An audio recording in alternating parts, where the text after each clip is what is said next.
Hello, praise the lord everyone. प्रभु की स्तुति करता हूँ एक बार फिर से और आप सभी का आज के इस मनन में मैं स्वागत करता हूँ।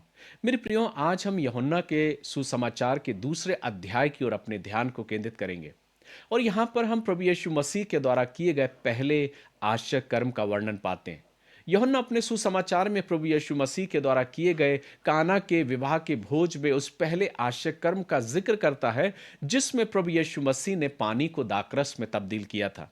लेकिन इससे पहले मेरे प्रियो कि हम प्रभु के वचन की ओर अपने ध्यान को केंद्रित करें, यूहन्ना दूसरे अध्याय के मनन के पहले मैं आपके बीच में कुछ चंद पंक्तियों को रखना चाहता हूं। उन पंक्तियों के द्वारा इस बात को प्रकट करना चाहता हूं जो आज मेरे मनन से संदर्भित है। मेरे प्रियो, ये कुछ पंक्तियां इस प्रकार सी है। खून की स्याही से लिख भेजा है पैगाम, खून की स्याही से लिख भेजा है पैगाम, समय की दीवार पर खुदा है मेरा नाम, समय की दीवार पर खुदा है मेरा नाम। आओ देखो सुनो मेरी पुकार, आओ देखो सुनो मेरी पुकार, लहू की बूंदों से लिखी है एक दास्तां। मेरे प्रियो, आज एक ऐसी दास्तां का जिक्र मैं आपसे करने जा रहा हूं जिसका जिक्र यूहन्ना अपने सुसमाचार में करता है। और अक्सर कई बार इस सुसमाचार का जब हम मनन करते हैं, इस दूसरे अध्याय का, तो हम कुछ अलग ही तौर से देखने का प्रयास करते हैं। जब मैं परमेश्वर की आत्मा में प्रार्थना में बैठा और इस वचन का जब मैं मनन कर रहा था कि प्रभु मुझे अपने आत्मा के द्वारा अपने इस वचन को सिखा, ताकि जब मैं आपके बंदों से, आपके लोगों से, आपके बेटे और बेटियों से जब मैं बातचीत करूं, तो प्रभु मैं अपने उस मनुष्यत्व की बुद्धि के आधार पर नहीं प्रभु, पर आपकी आत्मा मुझसे बातचीत करे। और जब ये वचन लोगों तक पहुंचाया जाए प्रभु, तो ये वचन लोगों की जिंदगियों से बातचीत करे और हम तेरे इस वचन को सीखने पाए। मैं परमेश्वर का शुक्रिया अदा करता हूं कि उसने मुझे एक नए ढंग से अपने इस वचन को समझने का और सीखने का मौका प्रदान किया। और आज इस पहर में जो कुछ मैंने अपनी जिंदगी में सीखा इस अध्याय से मेरे प्रियो, वो आपके बीच में रखने जा रहा हूं। इसलिए बड़ी धैर्यता के साथ समर्पण भाव से परमेश्वर के वचन का मनन करें और इस वचन के द्वारा अगर आप आशीष को पाते हैं तो उसमें औरों को भी संभागी करें। मेरे प्रियो, जब हम इस सुसमाचार को पढ़ते हैं तो दूसरे अध्याय में यूहन्ना यीशु मसीह के द्वारा किए गए उस काना के भोज में पहले आश्चर्य कर्म का जिक्र करता है। और हम पाते हैं कि जैसा वचन में लिखा है, फिर तीसरे दिन गलील के काना में किसी का विवाह था और यीशु की माता भी वहां थी। यीशु और उसके चेले भी उस विवाह में निमंत्रित थे। मेरे प्रियो, यहां पर यूहन्ना एक विवाह के भोज का जिक्र कर रहा है। और जैसा कि आपने देखा है कि मैंने अपने आज के इस टॉपिक को जब आपके बीच में रखा, जब मैंने अपने आज के इस विषय को रखा, तो मैंने इस बात को आपके बीच में रखा है कि एक ऐसा निमंत्रण जो खून से, जो रक्त से लिखित है, जो खून के द्वारा लिखा गया निमंत्रण है, जो मुझे और आपको भी दिया गया है। मेरे प्रियो, परमेश्वर का वचन जब हम पढ़ते हैं तो हम कई बार इस वचन को यूं देखते हैं कि प्रभु यीशु मसीह ने अपने प्रारंभिक मिनिस्ट्री में, अपने प्रारंभिक सेवकाई में सबसे पहला आश्चर्य कर्म काना के विवाह के भोज में किया, जहां पर दाखरस घट गया था। और जब दाखरस घट गया तो उसकी माता उसके पास आती है और उससे कहती है कि दाखरस नहीं रहा।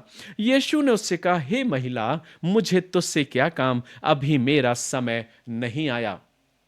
जब इस वचन का मैं मनन कर रहा था, मैं परमेश्वर का शुक्रिया अदा करता हूं कि एक नए तरीके से प्रभु की आत्मा ने मुझे इस वचन को सीखने का अवसर प्रदान किया है। मेरे प्रियो, हम कई बार इसे प्रभु यीशु मसीह के प्रथम आश्चर्य कर्म के द्वारा लोगों के बीच में प्रकट करते हैं। हमने अक्सर कई बार इस वचन को सुना है और कई बार बहुत सारी बातों को इस वचन के द्वारा हमने सीखा है।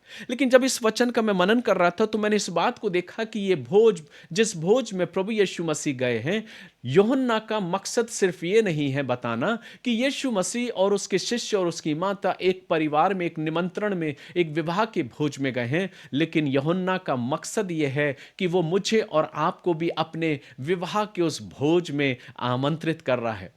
दूसरी तरफ अगर हम देखें तो प्रभु का वचन यहां पर इस बात को बता रहा है कि प्रभु ने मुझे और आपको निमंत्रण दिया है अपने लहू के द्वारा, वो लहू जो उसने कलवरी के क्रूस पर से बहाया है। और उस कलवरी के उस क्रूस से बहे गए उस लहू के द्वारा मुझे और आपको निमंत्रण मिला है कि हम उसके साथ उस अनंत काल के उस प्रतिभोज में सम्मिलित किए जाने वाले हो सके।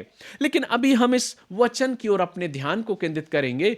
कुछ ऐसा दर्शाया जा रहा है, यूहन्ना इस बात को प्रकट कर रहा है कि प्रभु यीशु मसीह उसके शागिर्द उस विवाह के घर में है, उस भोज में है, लेकिन अचानक से जो दाखरस है वो घट जाता है। उसकी माता उससे बोलती है कि दाखरस घट चुका है, नहीं रहा। लेकिन यीशु मसीह कहता है, हे महिला, मुझे तुझसे क्या काम, अभी मेरा समय नहीं आया। यूहन्ना का इस बात को बताने का मकसद यह है कि प्रभु यीशु मसीह इस समय अपनी मृत्यु के बारे में, अपने उस बलिदान के बारे में जिक्र कर रहा है कि अभी उसका वक्त नहीं आया है।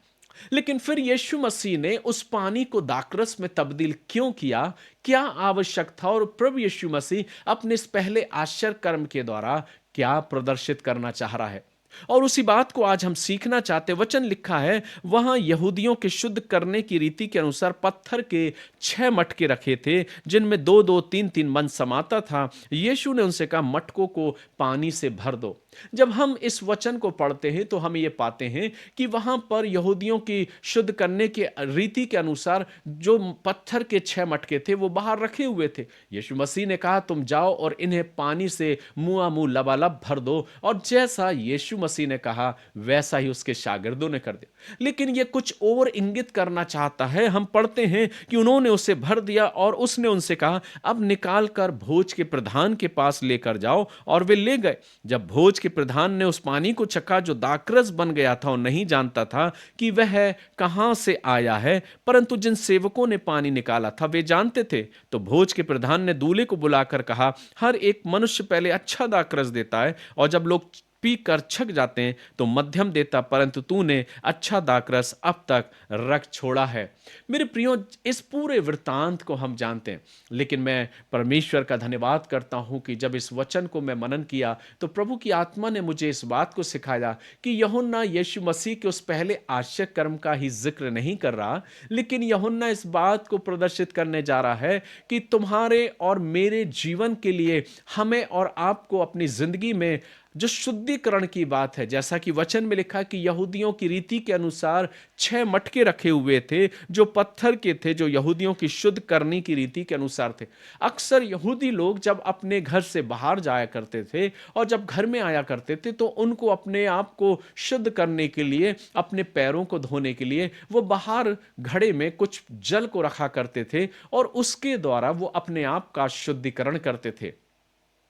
लेकिन यीशु मसीह ने इस पानी को तब्दील दाखरस में क्यों किया?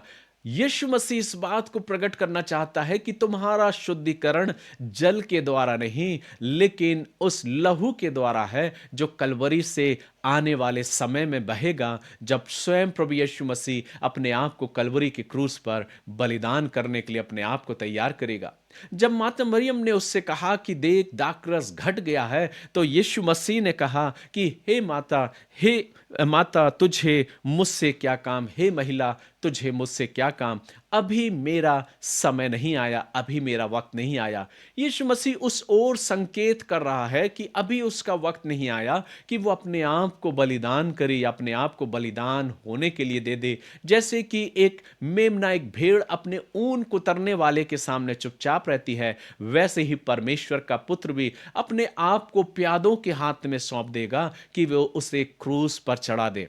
लेकिन इसी के साथ ही साथ वचन कहता है कि उसने अपने शागिर्दों से कहा कि इस मटकों को पानी से लबालब भर दो, और उन्होंने वैसा ही किया। और जब उसे लेकर प्रधान के पास गए तो वो पानी दाखरस में तब्दील हो गया था।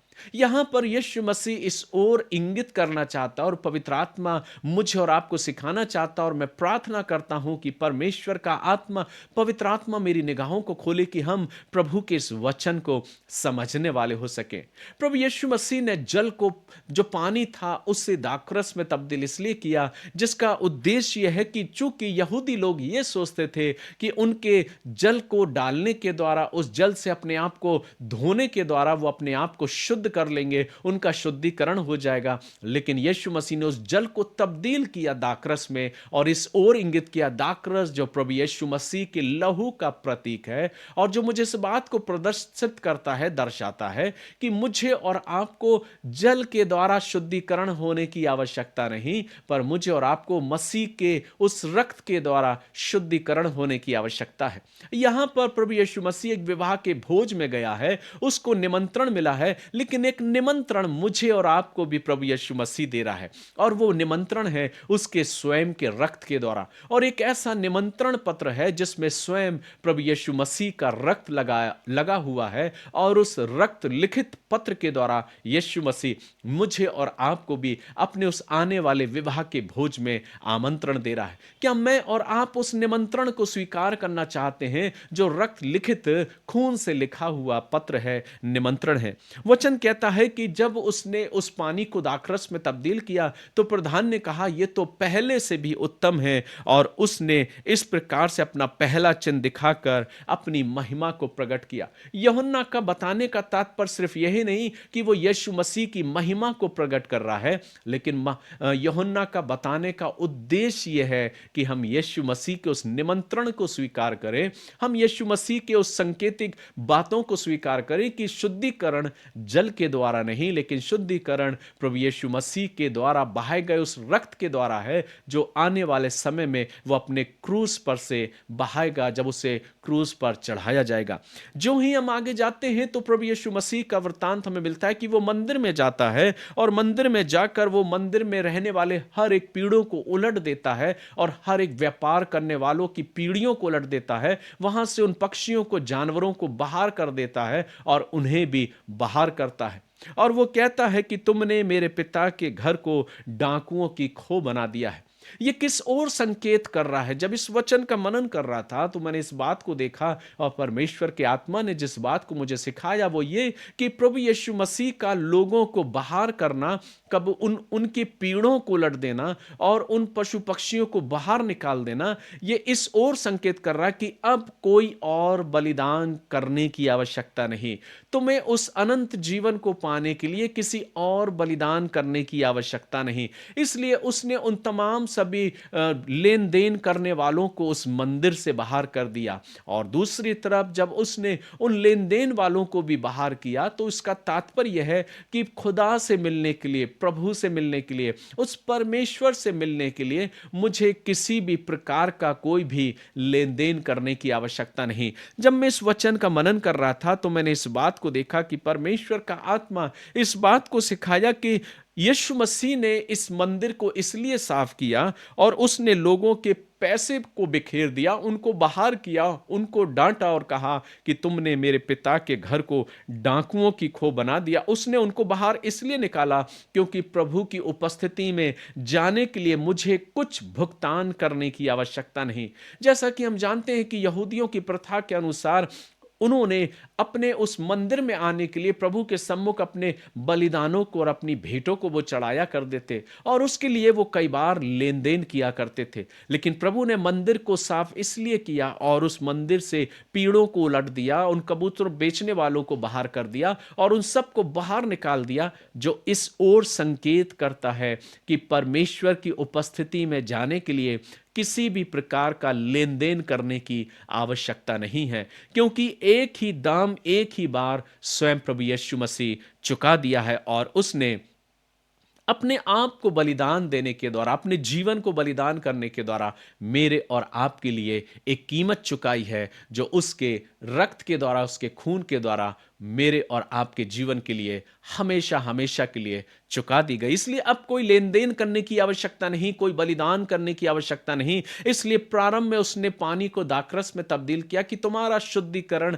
जल से नहीं, पर तुम्हारा शुद्धिकरण उस रक्त के द्वारा है जो मसीह के लहू में होकर है, जो कलवरी के क्रूस पर से बहाया गया है।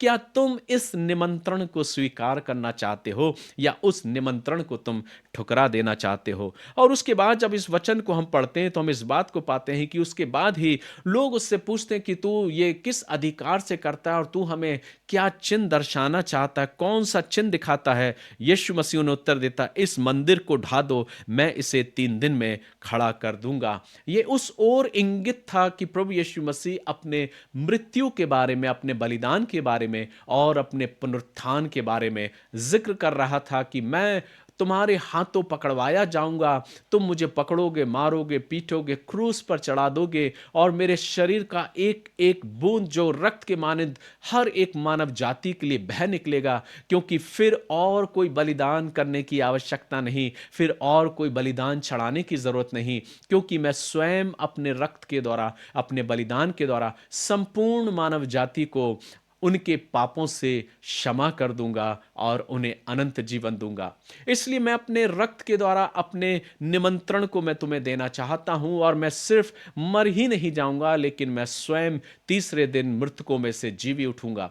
इस प्रकार से मेरे प्रियो, प्रभु यीशु मसीह अपने दूसरे अध्याय में अपने इस वचन के द्वारा मुझे और आपको इस बात को सिखाना चाहता है, क्या तुम भी आज मेरे इस निमंत्रण को स्वीकार करना चाहते हो? यह निमंत्रण किसी स्याही से नहीं लिखा गया, पर यह निमंत्रण मसीह के रक्त से, मसीह के खून से लिखा गया है। क्या तुम इस निमंत्रण को स्वीकार करोगे या तुम इस निमंत्रण को अस्वीकार करना चाहते हो? अस्वीकार किया तो अनंत जीवन में, उस समय में जब हम विवाह के भोज में मसीह के साथ आमंत्रित हैं, मसीह के साथ सम्मिलित किए जाएंगे, कहीं ऐसा ना हो कि हम उस भोज से वंचित हो जाएं। सो आइए हम अपने आप को तैयार करें प्रभु के उस आने वाले भोज में, जिसमें प्रभु ने वायदा किया है कि जब वो फिर से दोबारा आएगा तब वो हमें अपने साथ उस भोज में सम्मिलित करेगा।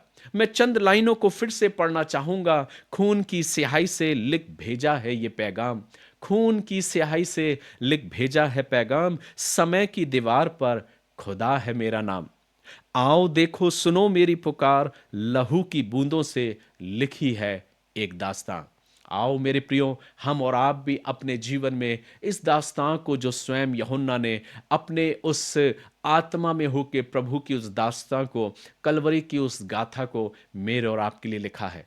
ये मात्र एक आश्चर्य कर्म नहीं, ये मात्र एक पहला आश्चर्य कर्म नहीं कि काना में प्रभु यीशु मसीह ने पहला आश्चर्य कर्म किया, लेकिन यूहन्ना इस बात को प्रदर्शित करना चाहता है और स्वयं प्रभु यीशु मसीह और उसका आत्मा मुझे इस बात को सिखाना चाहता है कि तुम इसे सिर्फ पहला आश्चर्य कर्म करके ही मत देखो, पर तुम ये देखो कि मैंने अपने रक्त से तुम्हारे लिए एक निमंत्रण, एक विवाह में मैं तुम्हें आमंत्रित करना चाहता हूं, तुम्हें बुलाना चाहता हूं, और तुम्हारा शुद्धिकरण जल के द्वारा नहीं, पर मैं अपने रक्त के द्वारा तुम्हें शुद्ध करने जा रहा हूं।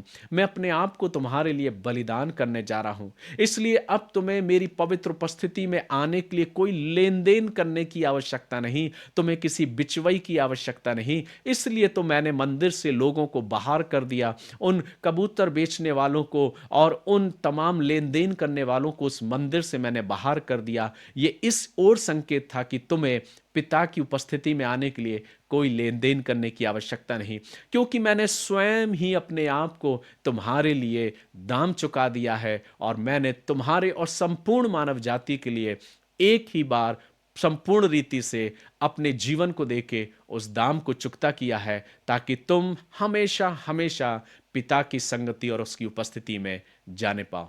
सो मेरे प्रियो, मैं प्रभु का धन्यवाद करता हूं और प्रार्थना करता हूं कि परमेश्वर का आत्मा, पवित्र आत्मा मेरी और आपकी निगाहों को खोले कि हम प्रभु के इस वचन को समझने पाएं। परमेश्वर का आत्मा हमारी अगुवाई करे कि हम प्रभु की आत्मा में यूं ही दिन ब दिन आगे बढ़ते जाएं और उसके अनुग्रह में अपने जीवन में उसकी आशीषों को पाएं। आइए हम प्रार्थना करें। प्यारे प्रभु, बड़े शुक्रगुजारी के साथ हम तेरे करीब आते हैं, हम तेरा धन्यवाद करते हैं प्रभु, इस सुंदर और आशीषित पल के लिए जो आपने हम सभी को दिया है। हम तेरा शुक्रिया अदा करते हैं उस निमंत्रण के लिए जो आपने प्रभु जी अपने रक्त के द्वारा हम में से हर एक को प्रदान किया। प्रभु, हम आपके इस निमंत्रण को स्वीकार करते हैं और आपके दोबारा आगमन की बाट जोते हैं और आपके उस विवाह के भोज में सम्मिलित होने के लिए प्रभु अपने आप को तैयार करते हैं। प्रभु हम प्रार्थना करते हैं कि जब आप अपने राज्य में आए प्रभु, जब आप फिर से दोबारा इस संसार में आते हैं प्रभु, अपने हर एक प्रिय लोगों को, अपने हर एक विश्वासियों को लेने के लिए प्रभु, तो आप हमारी भी सुधि लें प्रभु, और हमें अपने अनंत विश्राम में, अपने अनंत राज्य में हमें सम्मिलित करें प्रभु। इस आशा और विश्वास के साथ प्रभु आज के इस वचन को, अपने आप को और हर एक सुनने वालों को प्रभु आपके इस सामर्थ्य और बलवंत हाथों में देते हुए प्रार्थना प्रभु यीशु मसीह के नाम से को मांगते हैं। सुनिए और ग्रहण कीजिए। आमीन। अब हमारे प्रभु यीशु मसीह का अनुग्रह, परमेश्वर पिता का प्रेम, पवित्र आत्मा की संगति, सहभागिता और उसकी आशीषें हम में से हर एक के साथ और हर एक वचन के सुनने वालों के साथ अब से लेके युगानुयुग तक होती रहे। परमेश्वर पिता, पुत्र और पवित्र आत्मा के द्वारा। आमीन। गॉड ब्लेस यू मेरे प्रियो। प्रभु का धन्यवाद करता हूँ और ये विश्वास करता हूँ कि आज के इस वचन के द्वारा आपने ज़रूर आशीष को पाया होगा। अगर आपने आशीष को पाया है तो आप अपने मित्रों के साथ, परिवार के साथ आज के इस मनन को ज़रूर शेयर करिएगा, ताकि वे भी परमेश्वर की आशीष को पाने पाए। God bless you. हम कल फिर मुलाकात करेंगे। तब तक प्रभु आप सबों की हिफाजत करे। जय मसीह की।